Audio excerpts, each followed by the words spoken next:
My younger brother and I are the children of high-ranking officials. Since he was a child, my brother has been obsessed with fighting me for the position of heir, as if stealing the love of our parents wasn't enough. He also took my girlfriend, Willow, away from me, but that's not all. In order to cut the root of the problem, he personally drove a big truck and rammed me, sending me flying about 300 meters. However, before I could even hit the ground, the next moment, I found myself reborn on the day of my 14th birthday. At that moment, I was making a wish with my eyes closed. When I opened my eyes again, I was shocked to see my mom move to block me, telling my brother to blow out my candles for me, just as my mom was about to urge me to be the older brother and give way to my younger brother. No one expected this. I jumped up and threw the cake in my brother's face. I yelled, "Let you blow them out. Are you never going to live to see your own birthday?" Before my brother could start crying, I threw myself to the ground.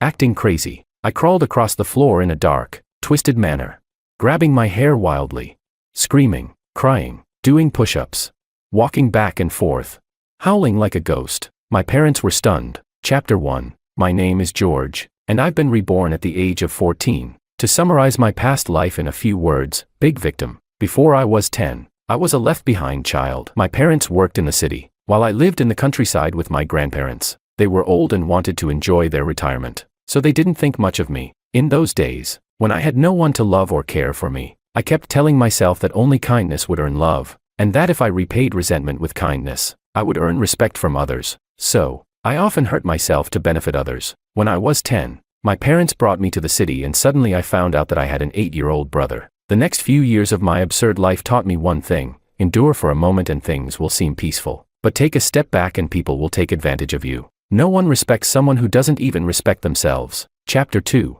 Of course, the aftermath of smashing the cake was my dad grabbing me and giving me a slap across the face. Then, he gave me a proper beating. As I was being hit, I cried and wailed, venting all the humiliation I had suffered until now. I shouted, "You're biased toward my brother. The three of you are the real family. If that's the case, why didn't you just strangle me at birth? Go ahead and beat me to death. If you kill me, you'll go to jail, and in my next life, I'll be your father. Then, I'll be biased too, and I'll make sure you never even get the chance to exist." My dad was so furious that he looked like a demon, veins bulging on his forehead. My mom looked at me with disappointment and frowned. "How did you turn out like this?" Hilarious. She had always looked at me with disappointment. I had grown immune to it. I even gave her a smile that said, "I'll do it again next time." The next day, I deliberately wore a thick coat to school. It was autumn, and my classmates were all wearing long-sleeved shirts, but I wrapped myself in a winter jacket, sweating profusely in class. My homeroom teacher walked up to me and told me to take off my coat. Watching me sweat so much was making her uncomfortable. I sniffled softly, pretending to be deeply aggrieved,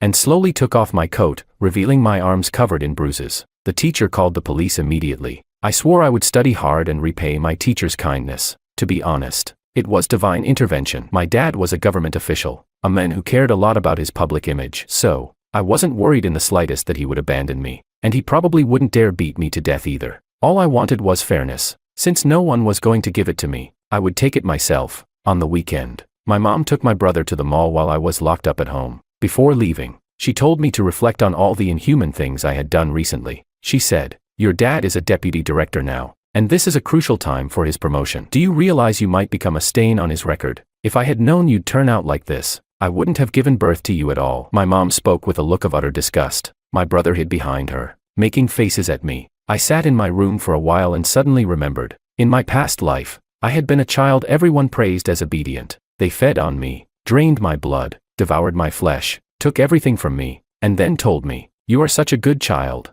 So, is that it? A child who doesn't make a fuss doesn't get any candy. If that's the case, then I won't just make a fuss. I'll crawl in the dark, pull my hair, pick my nose, dig at my eyeballs, climb a tree, scream like a monkey, jump into the water, and shriek at the top of my lungs. Chapter 3. I tore down my window curtain, cut it into strips, and tied them together. One end was secured to the windowsill, and the other was tied around my body. My family lived on the 3rd floor, not too high, but standing on the windowsill still made me dizzy for a second. I carefully stepped out with one foot. Immediately, I heard screams from below. "Kid, what are you doing? That's too dangerous. Get back inside." This was the government compound, the place where I had grown up. And today, I, George, was going to make sure my whole family lost their dignity. I let the rope slip down little by little. Just as the panicked onlookers were about to call the police, I had already landed safely. The people watching me were frantic, but I simply said, "Don't worry, everyone. I've just been locked up at home for too long. I'm just stepping out to get some fresh air." I forced a brave smile. Although my family lived in the government compound, my parents actually owned multiple properties, mansions, luxury apartments, you name it. And that brings us to my complicated family background. My father was a golden phoenix who had flown out of the countryside, the only college graduate from his village in his generation. After graduating, he landed a government job and climbed the ranks for over a decade. Now, he was the second in command at his bureau. But my father wanted both power and wealth, so he had my mother quit her job and run a business under her name. His political career kept advancing, and the money kept pouring in. Unfortunately, he ended up with a son like me. What bad luck. Heh. The people in the compound respected my dad, so they didn't make a big fuss over my little stunt. But behind closed doors, they were all gossiping. And my dad, he gave me another brutal beating. This time, he really went all out, hitting me as if he wanted me dead. Halfway through, I suddenly muttered, "Dad, have you even eaten today?" He froze. Then, his face turned beet red. Like an enraged bull, he charged at me again. I quickly dodged and dashed toward the window, throwing it open and shouting, "Help! Domestic violence. My dad is going to beat me to death." My mom panicked and yanked me back, covering my mouth before slamming the window shut. I grinned and said, "Go ahead and kill me. Tomorrow, you'll be on the front page, and I'll be 6 feet under. I've already thought of the perfect headline for you. Shocking. Deputy Director of Bureau caught driving his own son to death. A story of morality and human depravity." My dad was smart. If he weren't, he wouldn't have been the only one from his village to make it into college. He forced himself to calm down and plopped onto the sofa. Then, he asked, "All right, what do you want? You wouldn't be making such a scene if you didn't have a demand." He lit a cigarette. I said, "Put the cigarette out." His hand trembled slightly. "You little brat, do you think?" I cut him off. "Think carefully before you speak." I folded my arms and looked down at him. He gritted his teeth and threatened, "Do you believe I won't send you to a mental hospital?" I let out a cold chuckle. Deputy Director Wong, raising a lunatic for a son. A dragon begets a dragon. A phoenix begets a phoenix. If I'm a madman, what does that make you? He stubbed out his cigarette in the ashtray and said, "You don't have to be my son." I looked at him as if he were an idiot. "Seriously, you're willing to raise someone else's kid just like that?" He paused for a moment. Then, he lowered his head and fell silent. I smirked. "Paul, you have to understand, I'm not exactly thrilled to be your son either. So, how about we make a deal?" Chapter 4. At the age of 15, I finally managed to transform into the bully everyone in my family feared. Sometimes, when my brother snatched things from me, my mom would take them back and toss them to me, saying, "Why are you taking his things? Do you want me to buy them for you?" There was no love, but there was no harm either. That was enough. One evening, Makoto said to me, "Bro, I really pity you. What's the point of defying mom and dad? You won't get a single cent of the family inheritance." I kept my eyes on the book, choosing to ignore him, but he just couldn't stop gloating. He laughed. "George, what are you pretending for? Mom, Dad, and I are a family of 3. This home will never welcome you. If you're smart, you'll leave when you're an adult. I might even convince Mom and Dad to give you a few thousand." I threw the book at him, hitting him square on the forehead. I shouted, "Brother," I cried out with a broken heart, "why are you hitting yourself with the book on your head? If I've really done something wrong, then may heaven punish me, but don't hurt my innocent little brother." This morning, I only had soy milk for breakfast. Not even a bite of meat. Doing good deeds, I yelled. Then started banging my head on the floor in a strange way, crawling, picking my nose, and rubbing it on my brother. I cried, "Brother, how could I live without you?" Makoto screamed, "No, don't come any closer." Chapter 5. After the middle school entrance exams, I got into the best high school in the city. My dad wanted to throw me an entrance celebration banquet, but I immediately flipped the table. I said, "Don't bother." Short and to the point. Last time, he invited his leaders and business partners, throwing a grand party. Then, he made me toast each and every leader or business partner who had helped him, with liquor. At just 15, I ended up vomiting nonstop, and it took me weeks to recover. This time, he thought I would lick up to those leaders. Dream on. My dad's lips trembled, and he said, "Fine, we won't have it. Just don't lose your mind." I returned him a cold, sinister smile and started packing my things. My parents exchanged a glance, then suddenly became overly considerate. Packing my stuff for me, they said, "Are you going to board school? Do you need anything? We'll buy it for you." I looked at them, confused, and said, "Boarding school? I already donated all my middle school stuff." My dad asked, "Donated what?" "Organize your notes. I'll give them to Section Chief Cheng's son. He's taking the exams next year." I forced a smile and replied, You really know how to handle things. But I didn't refuse. Even though I had been hit earlier, I still remembered he was my dad, and in my own way, I appreciated that he cared, somewhat. I said, I've packed them up already. Here, take them. Send them over. I handed him a set of beautifully organized study notes. The handwriting was neat, and everything was well organized. My dad was ecstatic, his nostrils flaring as he gasped with excitement. He said, "You're such a good son. It was worth all the pain." Your mom. Hurry up and buy some nice clothes for him. We can't let him look too shabby when he starts high school. He puffed up with pride, looking like a rooster that had just won a fight. I slipped a few notes between the pages of the study material, my dad's personal story, the tale of a man who had crawled out of a rural village and changed his fate. I hoped it could give hope and direction to kids in mountainous regions. To be fair, my dad was a bit inspirational. In my past life, I also entered this top school, but I was barely scraping by. This time, my grades were good, and I made it into the best class. On the first day of school, my dad couldn't keep up his low-profile act. He drove me to registration in our best car. He strutted in, wanting everyone to know that his son had entered as the top student in the district. As I stepped into class, I suddenly remembered that Willow was in this class. Willow was Makoto's childhood friend, well, more his friend than mine. She had been my girlfriend in my past life, and also the one who betrayed me most. I arrived a little late, and there were only 2 empty seats left, one by the trash can and one next to Willow. I chose to sit by the trash can. After all, trash belongs in the trash, and Willow was placed on display for all to see. "Hi, I'm your new desk partner," I said cheerfully to the girl next to me. She didn't even glance at me, coldly lifting her head to look out the window. I tidied up my desk, then took out my books and began wrapping them with book covers. In my past life, I was careless with my studies. My books and papers were all tattered. This time, I was determined to be a good student. It started with respecting the books. When you respect them, they'll respect you in return. So, I wrapped them tightly and carefully flipped through them. But the next second, I heard a haughty voice from the girl beside me.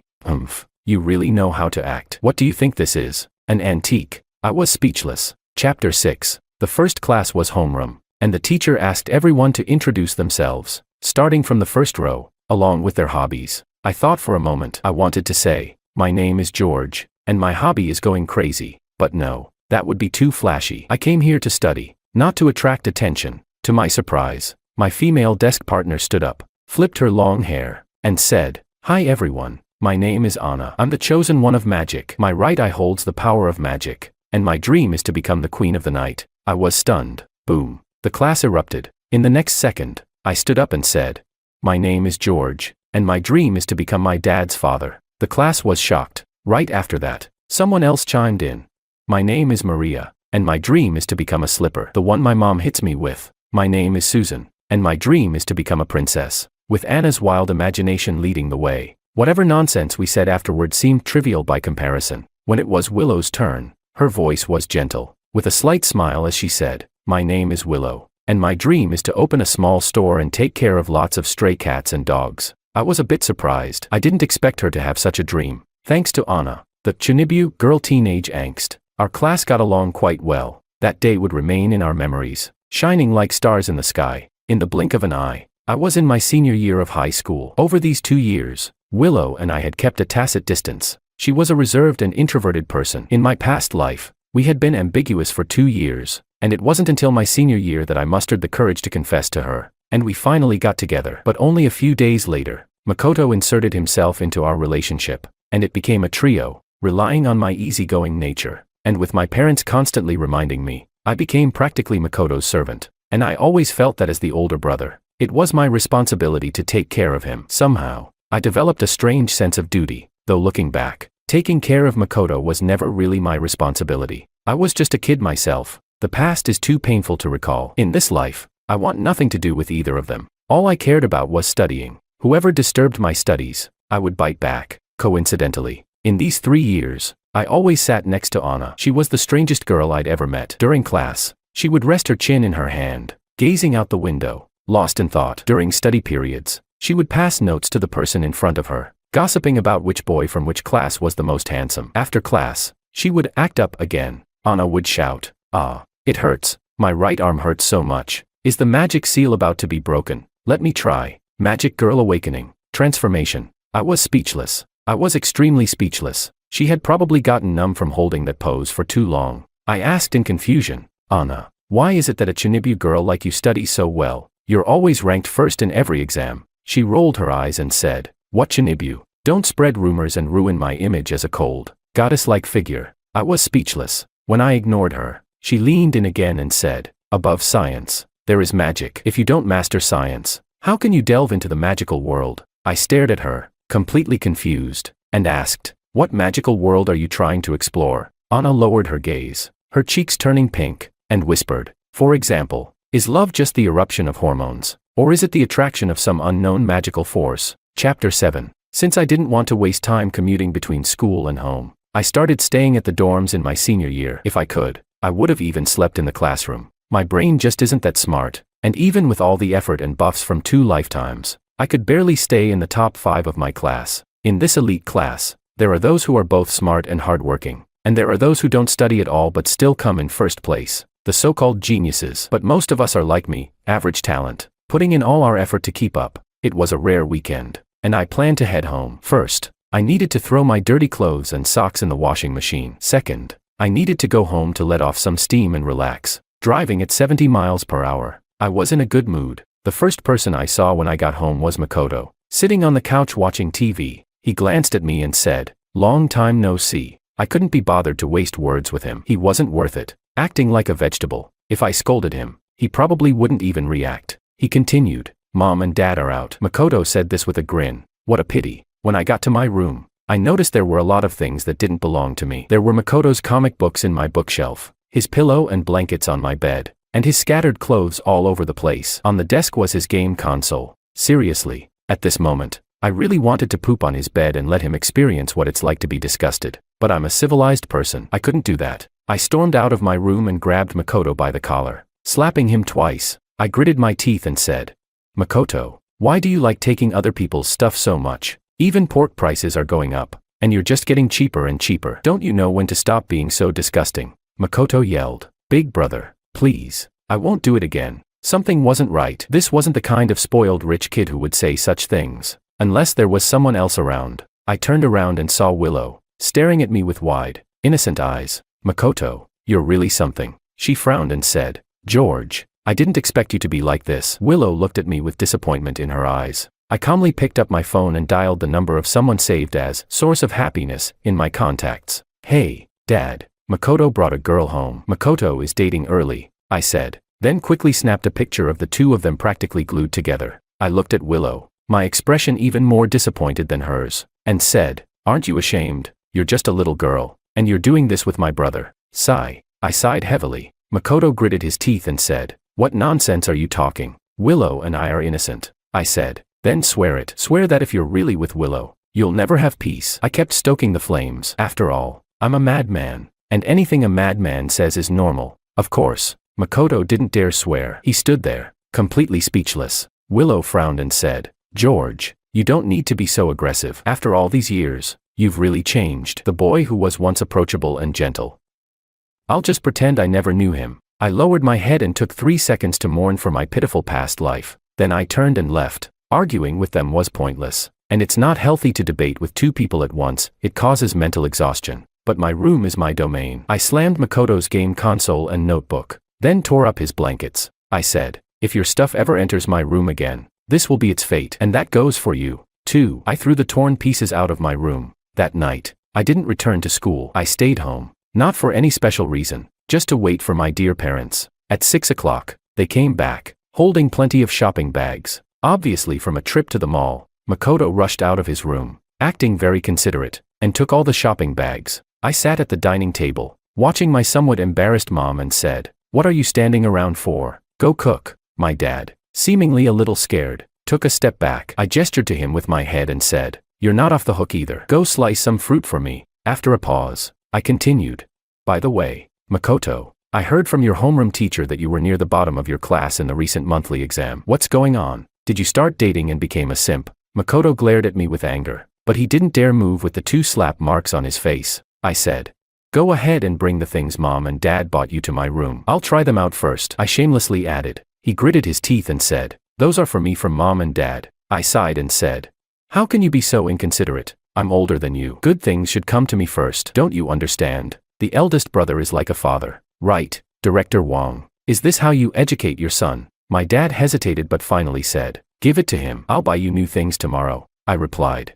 "Send me the new stuff too. Have it shipped to school." Chapter 8. The next day, I slept in for the first time in ages. When I woke up, I found the house empty. Mom had gone to the office, and Dad had dropped Makoto off at school before heading to work himself. I opened the fridge, only to find it completely empty. I looked at myself in the mirror and muttered, "Forget it. I'm used to it." As I opened the door, I suddenly saw a car parked not far away. Anna poked her head out from the window and cheerfully shouted, "George, are you off to school?" Perhaps because the sunlight was too harsh, my eyes started to sting. Anna stopped me from putting my suitcase down, saying she needed to test something. She said, "This morning, I woke up and my scalp was itching like I was growing a brain. I have a feeling I've evolved. Maybe I can move things with my mind now." She refused help from the driver and me, easily lifting the suitcase herself and placing it in the car. She looked at me with sparkling eyes. "See, I told you. I didn't even use any strength. That big suitcase, all moved with telekinesis." I didn't feel like responding. The suitcase was empty, just a shell. She then asked, "Hey, have you had breakfast?" I shook my head. With her sparkling eyes again, she asked, "Then how about trying this magic wrap?" She looked at me eagerly. I was so hungry. I grabbed the wrap and took a big bite. She stared at me in surprise and said, "You can do magic too. Why did it disappear right after you took it?" I didn't know what to say, so I ignored her. The wrap was delicious, warm, and if I could, I would have asked for more. Then, in the next second, I accidentally let out a loud fart. A strange smell filled the air. Anna looked at me curiously and asked, "You're here to shit, right?" The driver in the front seat suddenly coughed loudly and dryly said, "Young lady, if we can't have a proper conversation, let's not talk at all." The college entrance exams were drawing near, and I stayed at school, not going home for weekends. I spent all my time drilling through practice questions. Anna also applied to stay at the school, and the Chinibu girl finally seemed to be getting serious about her studies. The atmosphere in the class was tense. As the top school in the city, the best class, everyone was pushing themselves to surpass others. The countdown to the exam was just one day. I checked into a hotel. Anna was picked up by her family, but in the afternoon, she came back, bringing her whole family to stay in the suite next to mine. During dinner, we bumped into each other, and she called out cheerfully, "What a coincidence, George." On the first day of the exam, I opened the door and saw Anna grinning at me. She winked and said, "Did you bring your ID and exam ticket? Let's go together." Chapter 9. After the college entrance exam, I felt like I did well, but now I was about to turn 18, and my family no longer had the obligation to support me. It was time for me to find a way to support myself. I planned to work a summer job, maybe do some tutoring to earn money. Coincidentally, a publishing house contacted me, saying they wanted to buy my notes from the past 3 years of high school to publish them as a study guide. It was a decent amount of money, and if I saved carefully, it could even cover my university tuition. The editor mentioned they had originally contacted our school's campus beauty, Anna, but she told them she had magically recorded everything and didn't have any notes, so she recommended me instead.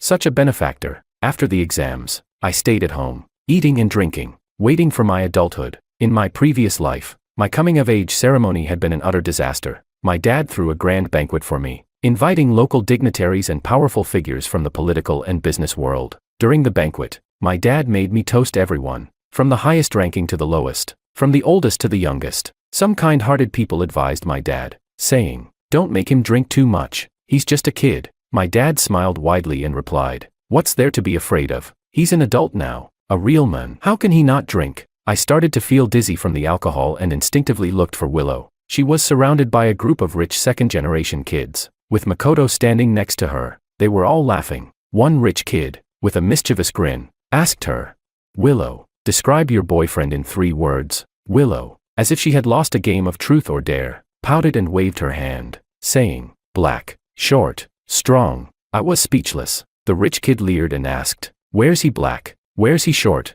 In what way is he strong?" "His skin's dark, he's short, and his wrist is strong." Chapter 10. When the exam results came out, I received a call from the top school in the province, ranking 9th overall. The class chat had already exploded. The top spot, naturally, went to the Chinibu girl, Anna, but as the dark horse of the year, I had claimed 2nd place in the class and 9th in the province. Our class teacher went wild in the chat, posting non-stop, "If you put in the effort, it really pays off." The teacher wrote a small essay in the group. I was honestly a bit worried about George's mental state. He seemed obsessed, and I didn't dare to intervene. Thankfully, it all turned out well. 2 of our class made it into the provincial top 10, and I'm going down in history. The teacher asked in the group, Do you think the school will make a plaque for me or even a statue? What pose should I strike? Honestly, the one who should be worried about their mental state was him. While everyone was congratulating Anna for ranking first in the province, Anna, being her usual self, arrogantly said, "We should congratulate George instead." As a mere mortal, I would call him the strongest. It seemed Anna had gotten some special membership or red and blue diamonds. As her messages were always accompanied by flashy effects, she managed to shift everyone's focus onto me. I quickly messaged her privately, "Shut up, Anna." Anna sent a rolling eyes emoji and replied, "Mortal, come down here, come down." I instinctively glanced down toward our building. A car was parked downstairs. I hurried downstairs, but my parents stopped me. My dad asked, "Where are you going, son?" I casually replied, "To the crematorium." My parents' faces immediately darkened. "Why to the crematorium?" I answered, "To bury my lost youth." My dad rubbed his hands together. "It's too late. It's not safe to go there. You're a student at a top university now. Let me drive you." I widened my eyes and clapped my hands dramatically. "Oh my God, my Holy Mary, can I ride in your prestigious car?" "No way. No way. That's Makoto's exclusive ride. I'm afraid I might get hemorrhoids if I sit there." Good heavens, I've never even ridden in my own father's car. My dad turned pale. I bypassed him and ran downstairs. Anna was waiting for me downstairs, and she anxiously asked about my college applications. I shrugged and said, "I'm going with the flow. I haven't decided what I want to study yet." At an age when I had nothing, it was irrational to decide on a lifelong path based solely on test scores. I asked, "What about you? What are you planning to study?" Anna bit her lip and replied, "You know, my family's in the capital and in business. My dad wants me to help my older brother or my future in-laws, so he wants me to study finance or management." I patted her head and said with a smile, "You seem to have grown up suddenly." She gave me a serious look and said, "Don't touch my head. Only husbands are allowed to do that." Then, she rubbed her hair against my fingers. I quickly withdrew my hand, trying to cover up the awkwardness. "So, what do you want to study?" Anna fell into deep thought. "I want to study medicine, to explore the miracles of the human body." I nodded. "Okay, decided. I'll study medicine." Anna panicked, her cheeks turning red. Why you? What do you mean? You don't have to do this because of me." I chuckled. "I think I'm pretty suited for studying medicine. It fits my personality." I made my decision. If I didn't go crazy, I'd be perfectly normal. It seemed like a good fit for me. Chapter 11. My parents started to show me a lot of attention, but I had already outgrown that phase. My dad said, "Well, tomorrow you'll be an adult. I feel like I've failed you a bit over the years. How about I throw you a grand coming-of-age party? We can call it even on all our father-son grievances." I replied, "No, thanks." He didn't expect me to be so resistant. He said, "I'm doing this for your own good. George, you don't think that just because you've gotten into college, your life is going to be smooth sailing, do you?" My dad relaxed and sat down on the sofa. He continued, "There was a time I thought that if I got into university, I could change my fate, but the college entrance exam is just an insignificant starting point in life. They called me a phoenixman and a toad, but I studied like crazy, thinking I could reach Rome. I didn't realize that some people are born in Rome. Even if I got there, I'd still be one of the lowest. You think you can leave me behind and have dignity and respect?" His eyes were full of mockery, like he had figured out the rules of the world. But to me, his words were nothing but old cliches.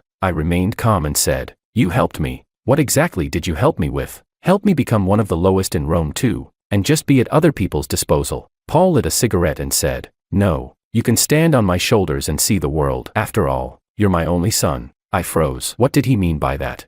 He said, "Makoto is adopted. His father was an old colleague of mine. Do you know how much adopting him has benefited me? Everyone praises me as someone who values loyalty, and my career has gone smoothly beyond belief." Paul took a drag, and in the swirling smoke, I could barely see his face. I scoffed, "You're pathetic." I left without saying another word. Pathetic? Really pathetic? I thought Paul was just biased toward my brother, but he was even more despicable than I imagined. Everyone called me crazy, but it was clear he was the crazy one. In my past life, he had indulged Makoto without any boundaries, raising him into the arrogant person he was. When Makoto found out I was with Willow, he started sabotaging me, and Willow, with her so-called kind heart, was nothing more than a saint-like figure, easily manipulated. Makoto feigned a terminal illness and tricked her into becoming his girlfriend. I, betrayed by both my brother and my girlfriend, failed the college entrance exam and ended up at a regular university. I told myself to stay away from both of them, as far as possible, but Makoto kept showing off, deliberately trying to hurt me. At 18, just having become an adult, I had never been treated kindly. How could I possibly know how to treat myself with kindness? I fell into depression, but I didn't give up hope. I cooperated with the treatment, until one day, Willow came to me. holding my medical records and crying. She choked up and said, "I'm so sorry. I didn't realize how much I'd hurt you." Look at her, always the picture of a saint, always so soft-hearted. It was almost sickening. Willow broke up with Makoto, and then Makoto went mad. He personally drove a car and killed me. The last image I saw before I was reborn was Makoto's crazed, malicious smile. Chapter 12. The coming-of-age ceremony was held as planned. Paul thought I had given in. He was certain that as his son, I should be like him, ruthless and ready to climb to the top by any means. Unfortunately, I was never like that. Almost all the local elites were in attendance. Anna's family was from the capital, so they weren't on the guest list. However, as my friend, I did send her an invitation. Paul was all about the bottom line and allowed me to invite only 2 people. The rest of the spots were reserved for his own connections. After some pleasantries, Paul stepped up to the stage and said, "Welcome, everyone, to my son's coming-of-age ceremony. Actually, today is also his graduation celebration." A round of praise echoed from the crowd. Vice Director Wang really knows how to raise a child. Such excellent academic performance. Paul nodded at me, signaling me to come up and say a few words. I mouthed back at him, "Go to hell." He gritted his teeth and said, "I hope you all eat and drink well." He thought he could make me compromise, but that was impossible. George, would never compromise. A few days ago, I pretended to be meek to trick him into letting me transfer my household registration to the school. Now that I had gotten what I wanted, Paul couldn't touch me anymore. I wandered around the venue, grabbing a bite to eat. But when I turned around, I saw Anna standing in front of me, wearing an ice blue satin gown. Her makeup was flawless, her figure tall and slender, radiating a soft, luminous aura. She caught me off guard, leaving me speechless. After a long pause, I finally managed to say, You look amazing today." Anna lowered her head, nervously tugging at the hem of her skirt and softly replied, "Thank you. You look great too." I said, "Don't pull at it. Your dress will wrinkle." We stared at each other. For a moment, I was transported back to the first time we met. She had looked at me with a cold sneer and said, You really can pretend. Do you think you're some antique painting?" Her slightly immature face then and her face today overlapped, and I realized we had known each other for 3 years now. Back then, she wore a ponytail. I had a buzz cut, and we both bundled ourselves up in oversized school uniforms. Now, my hair was neat, her makeup flawless, both of us wrapped in the elegant exterior of adulthood, yet looking at each other with the same pure eyes as before. Anna lowered her gaze and quietly said, "Tomorrow, I'm leaving. Going back to the capital." She paused, then cautiously asked, "Would you like to come with me? You can take a look at the school and stuff." I immediately replied, "Sure, I'll make the world my home. I'll go wherever I want." Her eyes sparkled, and she said, "It's a deal then. I'll come find you tomorrow, and from now on, you have to take care of me. No, I mean, you have to look after me more." A mischievous thought crossed my mind, and I leaned closer, asking, "How do you want me to take care of you?" Anna's face flushed red, and beneath her fitted dress, her long legs were barely visible. She replied, "Give me money, and you can support me." I pretended to sigh in disappointment, saying, "So, taking care of you means hiring me to work for you? Good thing I didn't confess, or this would be so awkward." Anna's face turned bright red, and she hurriedly said, "Hurry up and confess. It's not a work relationship." I poked her cheek and asked, "Then, Miss Anna, would you like to be my girlfriend?" She eagerly threw herself into my arms and replied, "I will." Some are happy, some are sad. On one side, Anna's eyes sparkled at me like they could string the air together, while on the other side, Makoto was kneeling in the corridor outside the banquet hall, confessing to Willow, "I really like you. Willow, will you be my girlfriend?" Seeing Willow remain silent, he even began to shed tears. Willow, with a pout, helplessly said, "Makoto, I only see you as a good friend." Chapter 13. After the banquet, I went home to pack. Besides 2 sets of personal clothing, I took nothing. Everything I had used or eaten at the Wang family's house, I would pay back in the future. I opened the door, and in the dim moonlight, I saw Makoto sitting on the couch, flipping coins. The coins scattered all over the floor, none of them caught, not even bothering to turn on the lights to do this. Really typical of him. He spoke, his voice like a ghost's, startling me. "You think you're so proud, huh?" He continued. "You must have known by now. I'm not your parents' real son." "So what, George? I've enjoyed the family love that should have been yours for so many years. Are you jealous of me?" I warned. "If you're sick, don't come and show it in front of me." He laughed. "Oh, by the way, George, do you know what Willow says about you?" "Ha. She says you're black, little, strong." Makoto stood up, provoking me. "Everything you have will eventually be mine. Your real parents don't want you, so why would Willow?" I grabbed my suitcase and said, "Ah, right. It's all yours. Take it all. Oh, and you wanted to put your stuff in my room. Right. Go ahead. Put whatever you want in there. Then, without a second glance, I left. I didn't want to spend another second in this house. Makoto screamed. George, you better die outside and never come back. I turned around and said, Makoto, you're really pathetic. The response I got was a fruit knife thrown in my direction in a wild rage. He probably didn't even realize how accurate he was. It landed straight in my chest. I collapsed to the ground. When I opened my eyes again, I was in the hospital, with my mom sitting by my bedside. I quickly touched my chest. No wound. I remembered, I had put my word book in the chest pocket of my shirt. After so many years of studying, I had gotten used to carrying it there. I had even planned to continue competing in English at university. See, I told you, respect books, and they'll respect you back. George, you're awake. My mom rushed to me, looking anxious. Quick, I'll get you some paper and a pen. You write a letter of forgiveness for Makoto. Your dad sent him to the police station. And there you have it, my mom. I said flatly, sure, I'll write a letter of forgiveness. You can write a severance agreement. My mom shouted, you're so selfish. You weren't even hurt. It was your brother. I didn't respond, just laid back down. She yanked at my blanket, trying to get me to sit up, though it was embarrassing. I was probably just too scared and fainted. Who wouldn't be afraid seeing a knife stuck in their chest? She said, George, I've raised you for 8 years. Is this how you repay me? You're a white-eyed wolf. I suddenly shot up, shaking my head like a maniac, shouting, I'm not listening. I'm not listening. You're not my mom. No real mom would act this way after her son nearly gets killed. You're Makoto's mom. Dad said Makoto was adopted, but actually, I'm the adopted one. Right. I was losing it. She retorted. You're talking nonsense. Makoto isn't adopted. He isn't. He's my real son. Since I was young, I put him in the countryside, and when he was 3, I brought him back. We've never been apart. He's my only son. I froze. Was she out of her mind? What kind of twisted things had she done? Chapter 14. The next day, I was discharged from the hospital, and Makoto was brought back home as well. He had become quieter, and so had I. Paul went to work, and it was just the two of them at home. I grabbed my suitcase and waved at them. Goodbye. No, say bye because I never wanted to see them again. I walked out the door, and the sun was shining brightly. Anna stuck her head out of the car window and winked at me, waiting for me. My future, the one that truly belonged to me, was still ahead. Extra 1, Makoto. When did I realize it?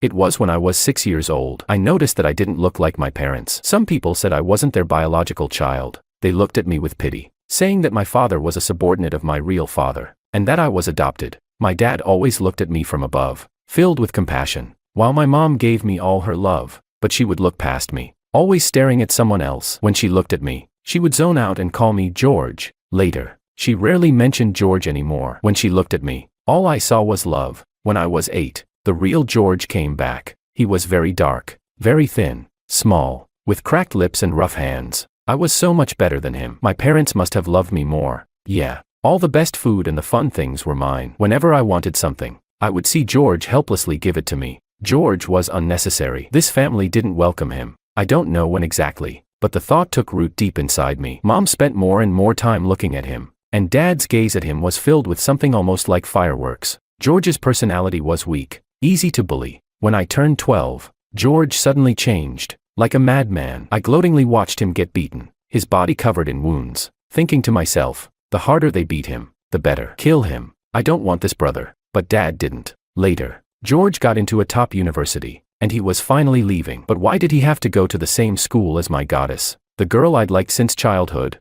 At George's coming-of-age ceremony, I confessed to Willow. She replied, I like boys who are good at studying. I said, I will study hard. Will you be my girlfriend? I will work even harder. She shook her head and said, I only see you as a good friend. I asked if she liked George. She said yes. She said she liked how hardworking George was, how serious he was, how he expressed himself. I immediately started to play the victim, forcing out a few tears. I knew Willow was a bit of a white lotus. As long as I showed her how pitiful I was, she'd give in to my request. But she pushed me away with disgust on her face and said, I used to think that one should be kind. I thought George and I were the same, people who aren't good at arguing, always pleasing others, so always suffering. But later, he showed me a radiant light, and I wanted to become like him. When I got home, I lost control. I threw whatever I had in my hand at George. I forgot I was holding a fruit knife. Luckily, George was fine. I hated him, but I didn't want him dead as long as he didn't steal my things. The next day, George left,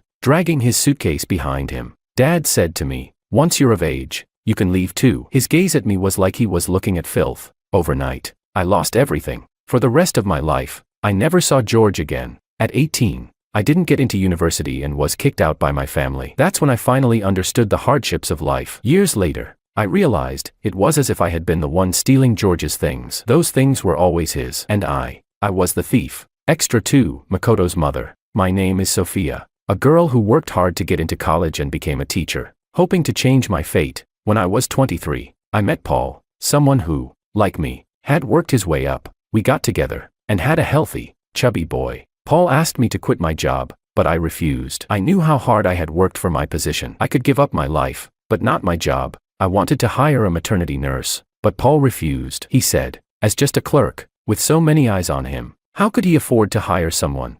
So, we sent our son to the countryside. The day we left, my son cried so much, it broke my heart, but I didn't look back. When he grew up, he would understand how much the success of his parents would benefit him. But what I didn't expect was that Paul brought home a baby, saying it was his colleague's child. His colleague and his wife had died in a car accident, leaving only the baby. Paul decided to adopt the child. I disagreed. I hadn't even raised my own son, so why should I raise someone else's? But this time, Paul gave me a satisfactory condition. He said he wanted to start a company, but his identity was special, so he wanted me to quit my job and take on a position in the company. I didn't understand all the intricacies, but I knew he wouldn't harm me, nor would he dare to. I agreed, but I insisted that we bring back our son from the countryside. He refused again. He said, now that we had just adopted the child, the public would be watching, and there couldn't be any mistakes. He said, just wait a little longer. I'll be promoted to department head soon. He held me in his arms. I looked at the baby, but my heart was full of longing and guilt for my son. Eventually, the guilt overwhelmed me. I brainwashed myself, telling myself this baby was my son, my only son, and when my real son came back, I treated him like an intruder, like a villain. In the end, I forced my own son away. He left, carrying a suitcase, and said, bye. Somehow, I knew my most precious treasure was slipping away, but I couldn't find any reason to stop him. They say, those in the thick of things are often confused. The bystanders see clearly, but when you're in the situation, you can never see what you really want. I always acted recklessly, like a broken pot. My mind was muddled. I've grown old. Every year, George sends me alimony, but he's never come back. Paul and I searched all over the capital, but we never found him. Paul and I tallied up our assets, keeping only what we needed for daily life. The rest was converted into money and sent to George, hoping he would at least meet us once. But he didn't take the money, and he didn't want us. Paul said his life had been a joke. He only wanted to climb up without scruples, so his children wouldn't have to suffer. But in the end, he lost them both. If he could do it over again, he would never have adopted Makoto. If I could do it over again, I would have treated my George well. I had so many chances to do right by him, but I missed every single one. My George. For the rest of my life, I never saw my George again. Extra 3, Anna. I live in the capital, and my parents were always busy with their business, so they didn't have time to pay attention to me. Because of that, I spent my childhood watching anime and reading novels, growing up to become a Chinibu girl with magical powers. My parents found me too embarrassing, so they sent me to Province C for high school, a place with an excellent academic reputation. That's where I met the love of my life. On the first day of school, I bumped into a boy, free-spirited, cheerful, confident, and all around attractive to me. But, of course, Anna, the young lady, wasn't going to give my heart away so easily. I turned my head and ignored him. Then, he started carefully wrapping his textbooks, like he was a collector. I coldly said, pretending to be all serious. What, you think these are antiques or something? And he didn't respond. Under my little scheme, he and I ended up sitting together for 3 years. There was a brief period when I changed seats, and a girl sat next to me for a while. But after I bombarded her with endless chit-chat, she couldn't take it anymore and begged the teacher to switch seats. George didn't mind that I was a Chinibu girl. He didn't mind when I kept gossiping with him, or when I slept with my head on his arm. He was really nice, but George's life wasn't easy. I knew no one ever came to his parent-teacher meetings. My parents flew all the way from the capital to attend mine, but his never came. He sat alone in his seat.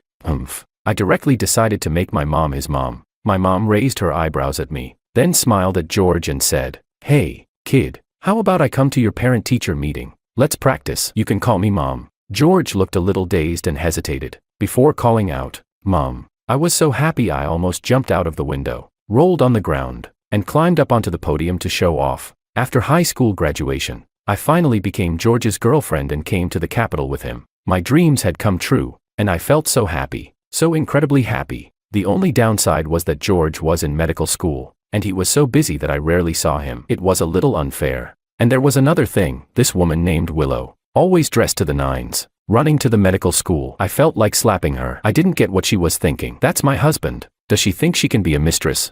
Doesn't she have a husband of her own? Oh right, she doesn't. Willow is such a pretentious coquette. It's disgusting. George and I got married right after our undergrad. At the wedding, Willow took some unflattering photos of me. She even sent them to me, saying I looked like a chinibu when I smiled. I spent 10 years developing MO Group from the brink of bankruptcy to going public. On the day we rang the bell, Eva MO publicly announced that her unforgettable first love would be the general manager. While I was working overtime for the company and ended up in the hospital, she was busy taking care of him when he sprained his ankle playing ball, not coming home all night. My heart turned to ashes, and I finally gave up, but she begged me, "Don't go. I can't live without you." Can't live? Then just don't.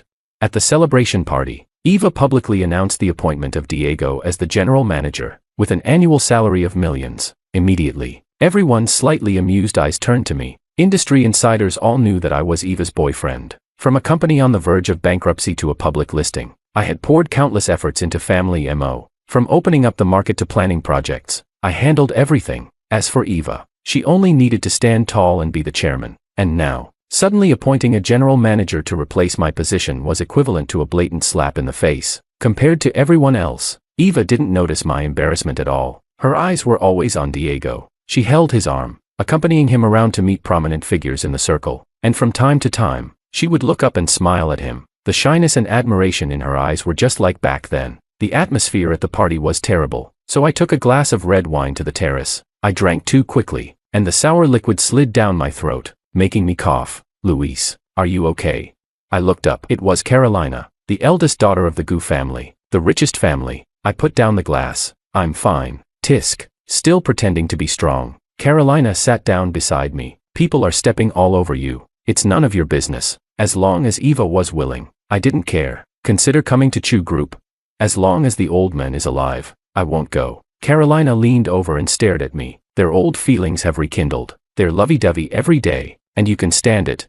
Eva is my girlfriend. I'll take care of her. You don't need to worry." Tisk. Still so stubborn. "I don't understand. What's so good about Eva? Her looks, temperament, family background, ability, none of them match you. Are you a masochist?" I clenched my fists. "If you keep nagging, I won't be polite." Okay, I won't say any more." "Same bad temper as when you were a kid." Carolina poured red wine into both her glass and mine, then handed it to me. "Come, have a drink with me." I took it, clinked glasses with her, and drank it down. "Luis, since when did you become so close with Mr. Chu?" The voice carried a hint of jealousy. I turned around to see Eva holding Diego's arm, standing not far behind. Carolina raised an eyebrow. "Eva, if you don't make good use of Luis, don't blame us at Chew Group for poaching him." With that, she scoffed, turned around, and left. Eva watched her back, displeased, and asked, "What does she mean? Trying to poach you to the Gu family?" "Just casual talk." I didn't want to say more. "I know you won't go. She can at most offer you a department manager position. Here at MO Family, you're a vice president." From general manager to vice president. I was speechless. Diego smiled at me kindly. "Luis, we'll be colleagues from now on. After I take office, I'll need your guidance." I said flatly, "No need. I don't have a habit of assisting others. I know you're unhappy about me taking your position." Diego looked apologetic. "I didn't want this either, but Eva said that after the company went public, it lacked high-end talent. She persuaded me repeatedly, and I couldn't refuse." "High-end talent?" I couldn't help but ask. "Mr. Wong, which major companies have you worked for abroad over these years?"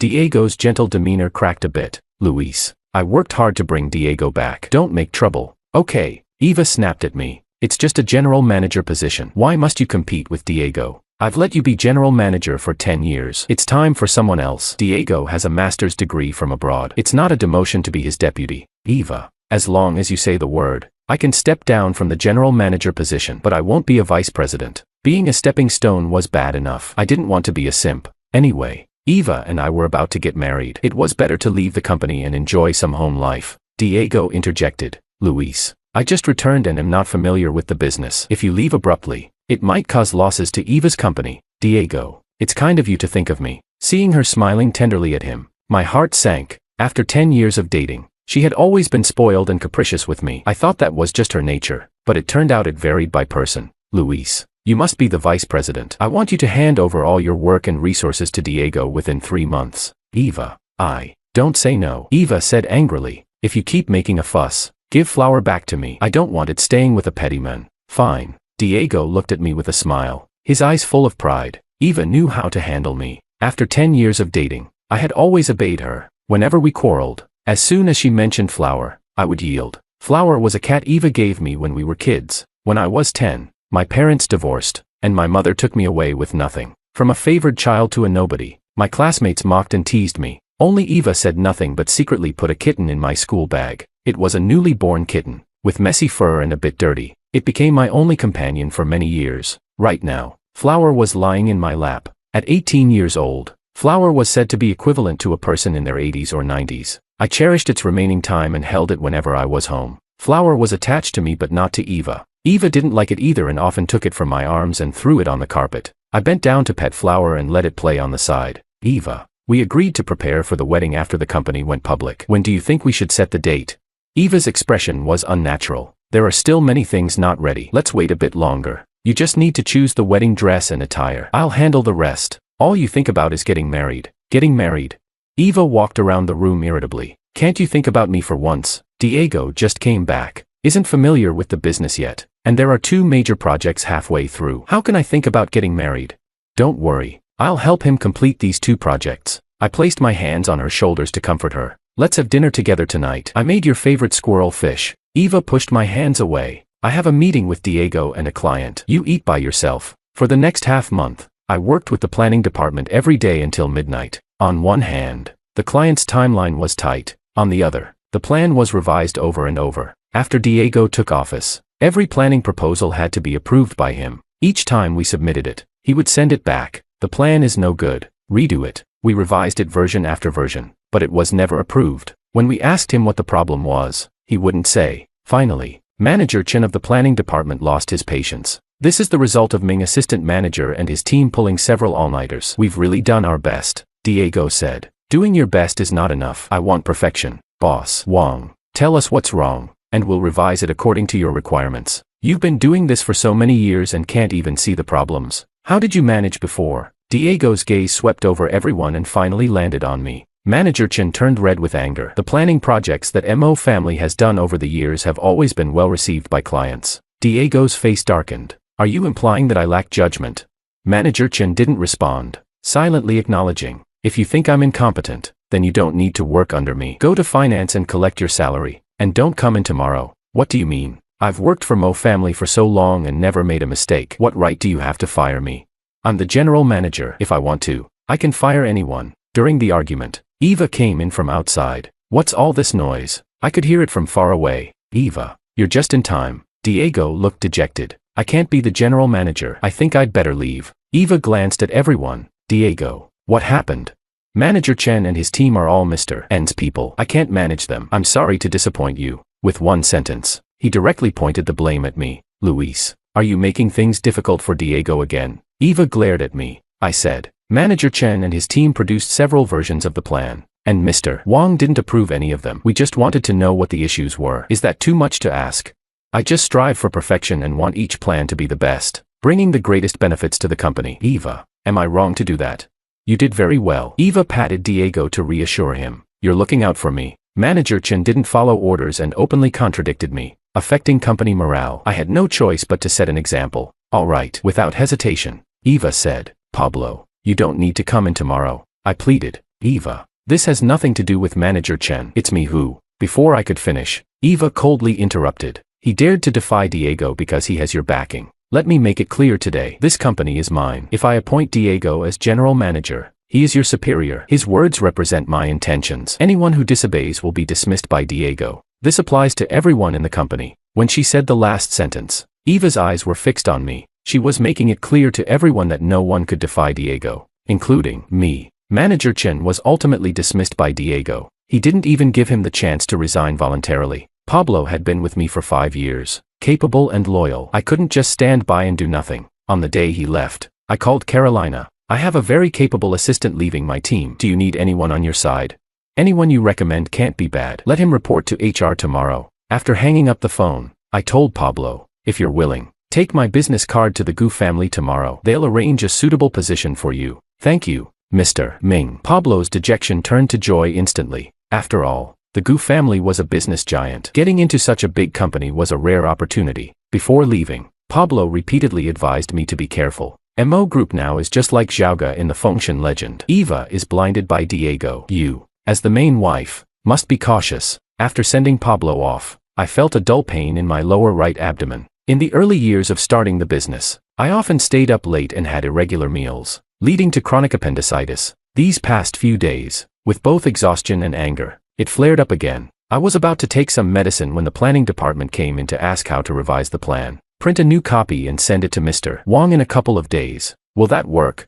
Do as I say. If anything goes wrong, I'll take responsibility. 3 days later, we resubmitted the plan, and Diego sent it back again. The reason, still not perfect. Print another copy for him. A week later, Diego finally approved it. Everyone was exhausted from working so hard these past few days. I told them to go home and rest while I finished the final touches. These days of staying up late and not resting well had made the pain in my lower right abdomen worse. Tonight, it was even more severe. I took some medicine, thinking I'd go to the hospital tomorrow. Half an hour passed with no improvement. Instead, the pain intensified, making it impossible to stand upright. I clutched my stomach, realizing I couldn't hold on any longer. It was already past 11 at night, and all the company staff had left. I dialed Eva's number. Eva, where are you? Can you come and get me? She seemed to be outdoors. I could hear the wind blowing. What is it? Why does a grown man need me to pick him up? I'm not feeling well. By the time I said this, I was already sweating on my forehead. Oh, where are you now? As soon as she finished speaking, I heard an ouch from the other end of the phone. What happened? Let me see. Her voice was anxious. My foot seems to be twisted. It was Diego. Oh my God. Is it serious? Not sure. It hurts a lot. No, I have to take you to the hospital now. Eva ended the call abruptly, completely forgetting about me on the other end of the line. The pain in my abdomen was unbearable, so I called Carolina. She rushed over in her car and took me to the hospital. The emergency doctor examined me and said I had acute appendicitis and needed surgery. Carolina complained, "You're an adult and still don't know how to take care of yourself." Despite her words, she ran around paying bills and handling the admission procedures for me. I lay alone in a corner, aimlessly scrolling through my social media feed to distract from the pain. 10 minutes ago, Diego had just posted a set of pictures. Eva was talking to the doctor, feeding him porridge, smiling at him, placing his bandaged ankle on her lap. Caption, "It's great to have someone who cares." My heart twisted in agony. For 10 years, I had been devoted to her, giving her everything I had, loving her, caring for her, protecting her felt like responsibilities flowing in my blood. I never expected anything in return from her, but at this moment, seeing her concerned eyes and coy smile, I suddenly realized, she had never smiled at me like that. Her eyes had never shown any love for me. What's wrong? Jealous? Carolina had returned to my side without me noticing. They've been showing up together at various events lately. I thought you were already used to it. Cold sweat beaded on my forehead. I didn't know. I thought you were willing to be a ninja turtle for the sake of past favors. A few nurses came over to will me into surgery. Carolina held my hand and walked with me to the operating room door. Don't be afraid. Sis will be here waiting for you when you come out. After the surgery, I want seafood porridge. Okay, I'll get someone to cook 2 king crabs right now. Despite the pain, a smile tugged at my lips. Thankfully, I had someone who loved me too, because I needed to pass gas after the surgery. It wasn't until the 3rd day that I could finally eat the seafood porridge. Unfortunately, a few innocent king crabs had been sacrificed in the meantime. Carolina stayed with me in the hospital these past few days, even finding time to go to my house and feed Flower. She postponed as much work as she could, and for urgent documents, she had her secretary bring them to the hospital room. When I felt a bit better, I checked my phone and was bombarded with hundreds of missed calls and messages, all from Eva. Before I could respond, the phone rang. "Luis, where are you? Why haven't you returned my calls?" she demanded. "I just had appendicitis surgery and I'm in the hospital." "Oh." She seemed to calm down a bit. "When will you be discharged?" "The client is pressing for the planning proposal. My body hasn't recovered yet. The doctor wants me to stay for a week of observation." I uncharacteristically showed weakness in front of her. "You're just lying in the hospital anyway. I'll have someone bring you a laptop so you can finish it quickly." "Okay." The moment I put down the phone, I couldn't deny feeling disappointed. Lying in bed these past 2 days, I kept convincing myself, She chose to go to the hospital with Diego that day instead of me because she didn't know I was sick and needed care too. If she knew I was hospitalized, she would have taken care of me just like she did for him. However, reality hit hard. No concern, no companionship. All I got was a laptop. Eva came with Diego. Look, Diego cares about you. Even with his injured foot, he still made an effort to visit you. Diego smiled at her. Thanks to your care these past few days, I'm much better. He was here to stab me in the heart, wasn't he? I didn't want to see their performance in front of me, so I gestured for them to leave the laptop and go. Luis, you need to hurry up. Otherwise, Diego will have a hard time explaining to the client. My boyfriend is lying in a hospital bed, and all you care about is performance. In the 10 years we've been together, this is the first time I've seen you so focused on work. I couldn't hold back, and my tone turned sharp. Eva was stunned for a moment. Appendicitis is not a big deal. I thought you always had a strong constitution, so it shouldn't be a problem. She paused. What do you want to eat? I'll bring it to you tonight. Her words softened my heart again. Forget it. You go ahead. I have a nurse here. I suddenly remembered something. By the way, in the next few days, can you feed Flower in the evenings? A friend helped feed her the past few days, but she's busy, and I don't want to trouble her too much. Okay, I know. Eva complained. No matter what, you're always thinking about that cat. It's just a cat. That was the first gift you gave me. Of course I cherish it. Eva's expression turned a bit unnatural. She said she had work at the office and left with Diego. I lay on the bed, feeling inexplicably sad. How little confidence must I have in our relationship to resort to using a cat to demonstrate against my rival? As I was thinking, Diego returned. Anything else? I asked. He stood there, half smiling. Luis, you just mentioned Flower, the cat Eva gave you when she was a child, right? Yes, you could say it was our token of love. He looked like he had heard the funniest joke in the world. That cat was never a gift. It was just a stray she picked up from the roadside. I can't believe you have been so devoted to it. Impossible. I sat up abruptly. Don't try to drive a wedge between Eva and me. She told me herself. Your parents divorced, and many classmates bullied you at that time. Eva saw a stray kitten on the roadside, picked it up, and stuffed it into your backpack. Then she turned around and reported to the teacher that you brought a pet to school. Think back. Didn't you get scolded by the teacher afterward? Seeing my silence, he became even more smug. In your eyes, that act of kindness was just someone playing a prank on you. So, stop holding on to this sentiment. Eva never liked you. She only kept you around to fill the void. Now that I'm back, it's time for you to leave. But I must thank you for managing MO Group so well and handing it over to me. Ha ha ha. Diego left, but his words kept echoing in my mind. Flower was not a gift from Eva. It was just her prank on me. To this day, I can still clearly remember Eva smiling at me when the teacher pulled Flower out of my backpack. At the time, I thought it was a smile of encouragement, but it turned out to be one of triumph. The memory shattered my conviction instantly. From beginning to end, it was all just my wishful thinking. On the day of my discharge, Carolina dropped me off downstairs. She had other matters to attend to, so she left. As I opened the door, a sudden sense of foreboding came over me. Usually, when I came home from work, Flower would wait at the door upon hearing the sound. Flower. I called out a few times, but there was no response. I rushed inside and found her in a corner behind the sofa. She lay there stiffly, already cold and hard. The 2 bowls for her food and water were both empty. Eva hadn't come to feed her. Flower had starved to death. I held Flower in my arms, my body shaking uncontrollably. The once warm and soft little creature now lay stiff and cold in my embrace. I found a beautiful cartoon box and placed Flower inside, along with her favorite toy, her food bowl. Under a tree in the nearby park, I dug a deep hole and personally buried her. Flower, after accompanying me for 18 years, was finally gone. She had witnessed my gratitude, longing, and deep love for Eva. Her departure severed my last attachment to Eva. The next day, I went to the office and handed in my resignation letter. 2 things. First, resignation. Second, breakup. Eva shrieked. Luis, are you crazy? What are you doing? Flower is dead. She starved to death. Eva froze, stammering after a long pause. I've been so busy with the company these past 2 days that I forgot to feed her. I reminded you no less than 3 times. So what? You're breaking up with me over a stupid cat. Stupid cat. I laughed bitterly. Of course, to you, Flower was just a stray cat, a tool for a prank. What are you talking about? Eva's eyes flickered. Didn't you tell Diego yourself? I sneered. Stop pretending. Since you love someone else, let's break up. I don't agree. Eva was furious. Even if we break up, it should be my decision. And I don't accept your resignation letter either. Whether you approve it or not is your problem. Starting tomorrow, I won't come to the company. From now on, you're no longer my girlfriend. Luis, you bastard. What on earth is wrong with you?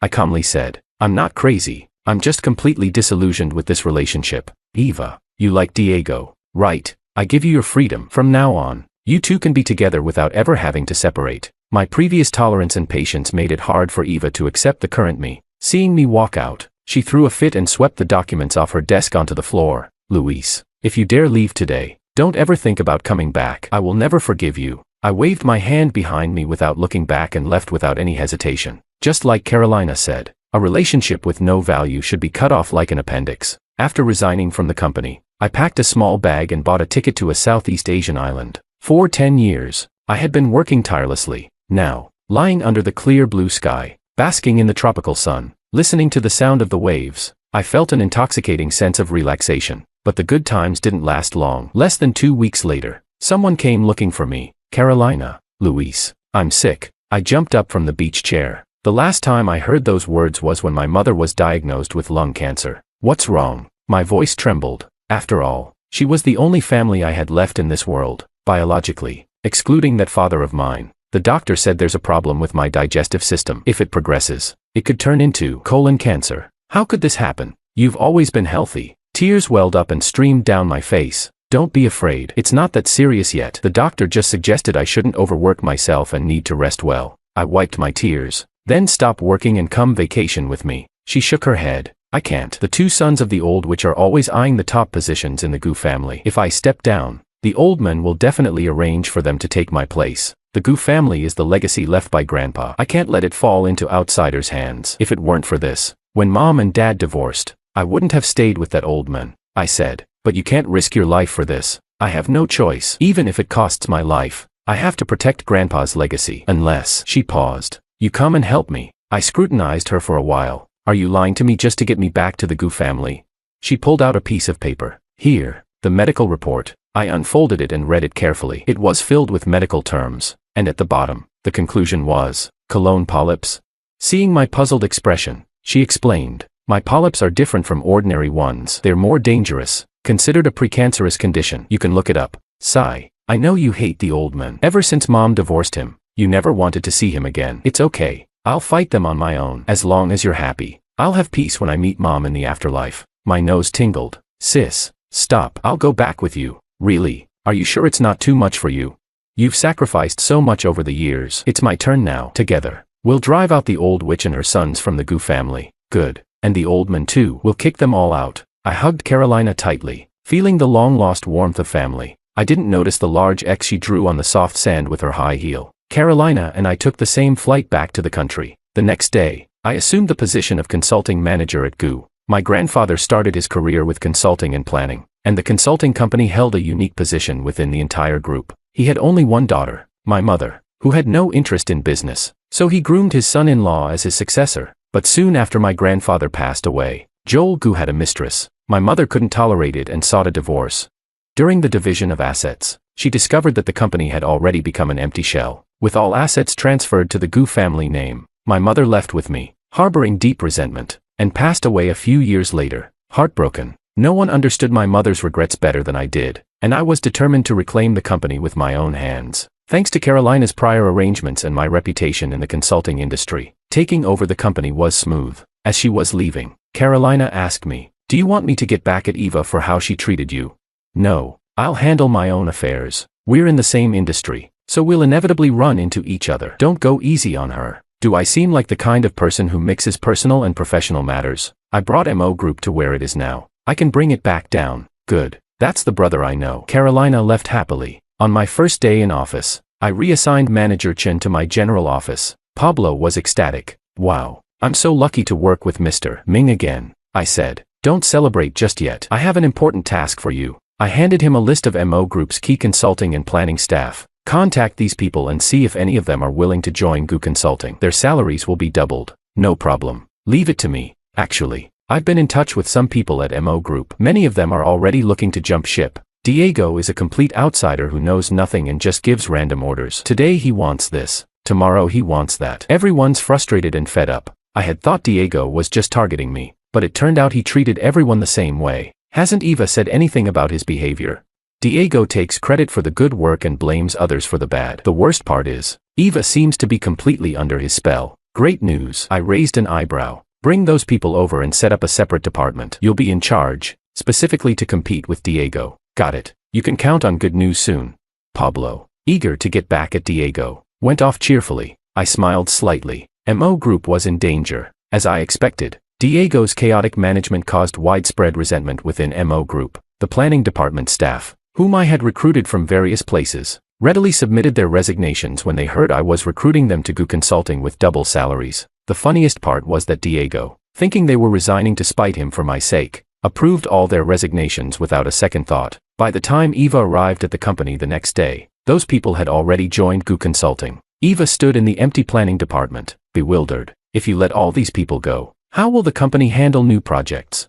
Diego confidently said. Those who resigned were Luis's cronies. Now that he's gone, they weren't going to work properly anyway. It's better to let them go and hire new employees. Eva said nothing but came to GU Consulting after work to confront me. Luis, what is your relationship with Carolina? Eva, what are you trying to say? Were you with her even before we broke up? I sneered. Do you think everyone is like you and Diego? Aren't you? Eva grabbed my wrist, her long nails digging into my flesh. You quit MO Group, and immediately Carolina made you general manager. You helped her poach MO Group's people. Are you telling me there was nothing between you two? Diego is single and has the right to pursue whoever he likes. But you, while with me, cozied up to the GU family. You are the real scumbag. You're not even worthy to lick Diego's boots. Eva, is that really how you see me?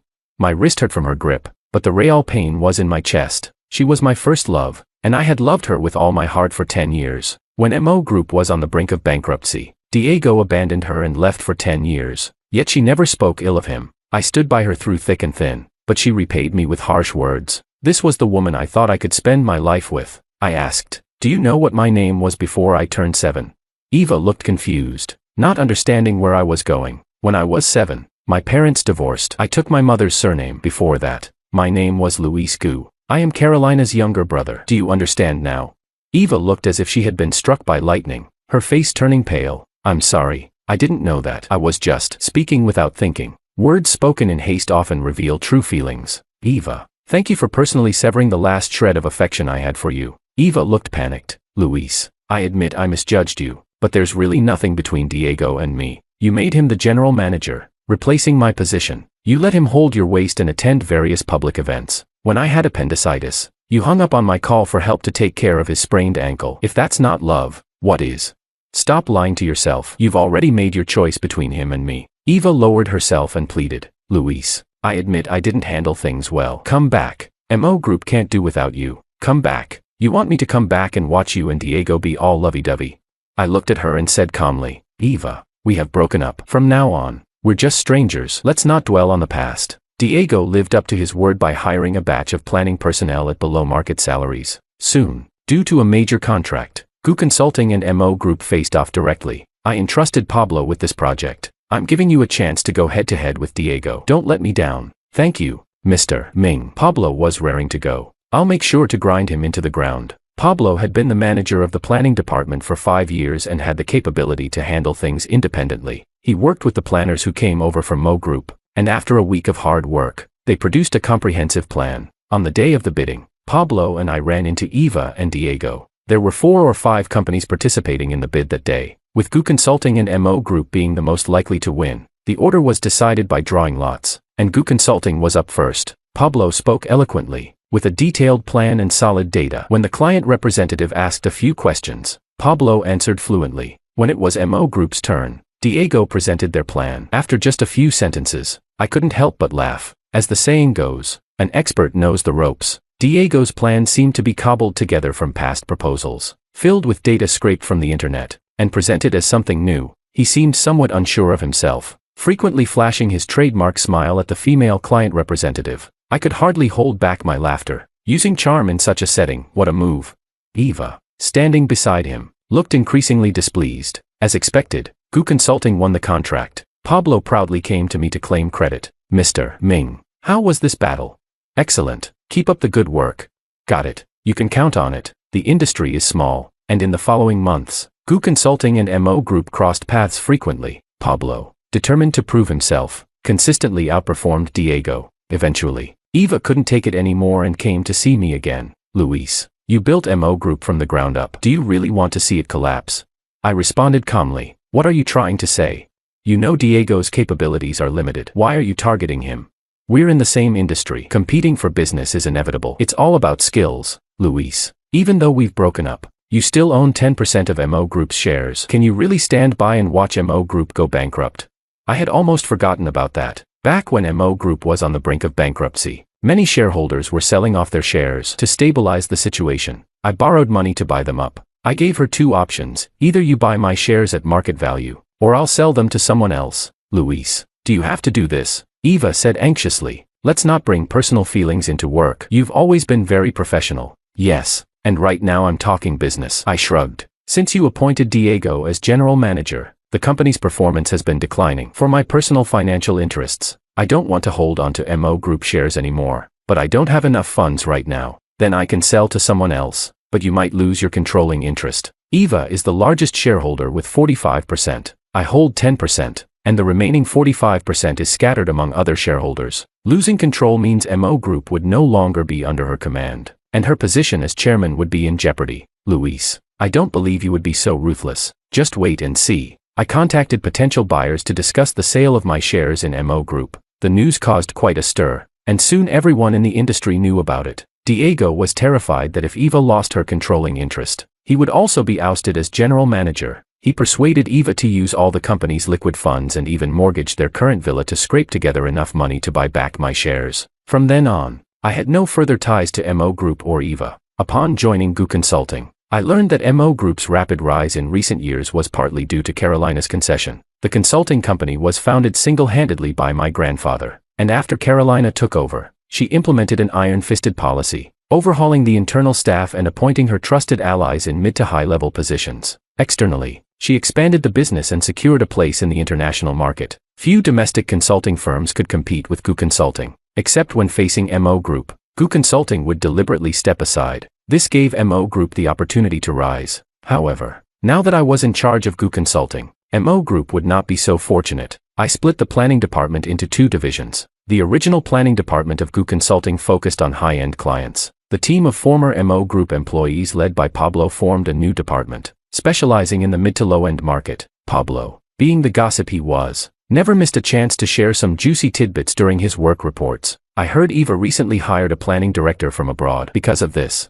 Diego has been causing a scene at the company every day, turning MO Group into a marketplace. The new planning director at MO Group was chased away by Diego, and now their proposals are a mess, damaging their reputation in the industry. Word is, MO Group is financially strapped. Eva's villa has been repossessed by the bank, and she's now renting a place. Eva and Diego had another fight last night. She showed up to work today with two black eyes. I wondered, do you have surveillance at MO Group? How do you know every little detail? Pablo laughed. The old planning department work group chat has turned into a gossip chat. The remaining few veterans at MO Group complain all day long. Is that so? I smiled, looking at the fallen leaves outside the window, and threw out a typical domineering line. The weather is getting cold. It's time for MO Group to go bankrupt. The latest financial report showed MO Group's revenue plummeting, with losses in the tens of millions. The stock price dropped accordingly. Shareholders began selling off, and after several consecutive limit downs, MO Group faced delisting. The scene from 10 years ago repeated itself, and Eva had no idea how to handle it. Last time, I carried the burden for her. This time, there was no one to help her. Eva thought of me again. She waited at the company entrance for half a month, finally blocking my car. Luis, MO Group is going bankrupt. Please help me. Diego is the general manager of MO Group. You should discuss it with him, she cried. That bastard, seeing things go bad, bought a ticket and fled abroad overnight. I can't reach him at all. Oh, I see. I looked at her gently through the car window. Eva, this is the choice you made. You have to live with it. Luis, you can't be so heartless to me. She clung to the car window, crying miserably. I know I was wrong. I was way off. Please forgive me this once.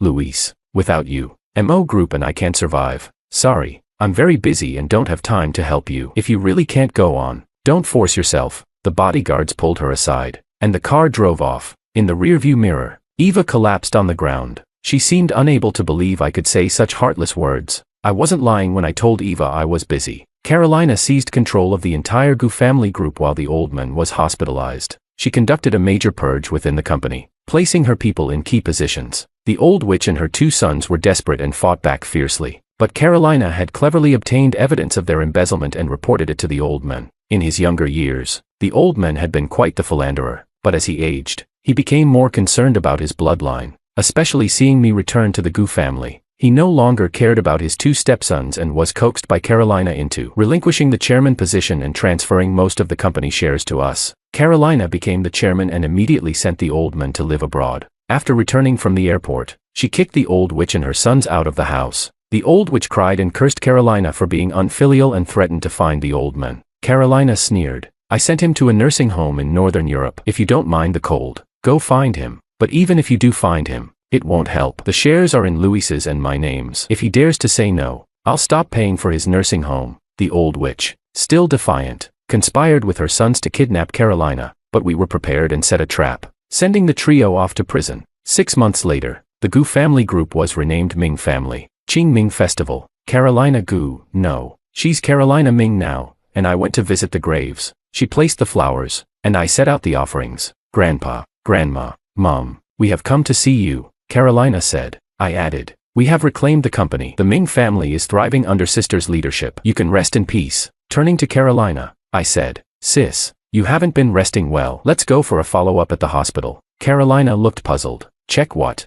Your colon polyps, she casually replied. I had them removed right after the diagnosis. It's all taken care of, but you said they were precancerous and dangerous. I glared at her. You tricked me and made me worry for so long. Oh, dear brother, if I hadn't tricked you, would you have come back to the Gu family? She put her arm around my shoulders. Sis isn't sick. You should be happy, but you. Hey, Mom is watching. If you get mad at me here, she won't be at peace. All right, you win. I also put my arm around her shoulders and smiled. Mom, see, even when sis bullies me, I don't get mad. We siblings are close. The Ming family thrived under our joint efforts and became immensely successful. One day, a client arranged a meeting at a high-end bar. I didn't expect to see Eva there. To lighten the mood, the client had hired a few hostesses, and Eva was one of them. When she saw me, her eyes instantly turned red, but she held back her tears, forcing a smile, and kept drinking with the others. When the party ended, I was the last to leave. Eva grabbed my sleeve and wouldn't let go. Luis, I know I was wrong. Please forgive me. She knelt in front of me, sobbing uncontrollably. You loved me so much before. Every time I made a mistake, you couldn't bear to scold me. I've suffered and been punished now. I know now that no other man in the world was as good to me as you. Truly loved me. From now on, I'll be a good wife and love you forever. Too late. I pulled my sleeve free and brushed it off lightly. Eva, you no longer have the right to say you love me. Amid her heart-wrenching cries,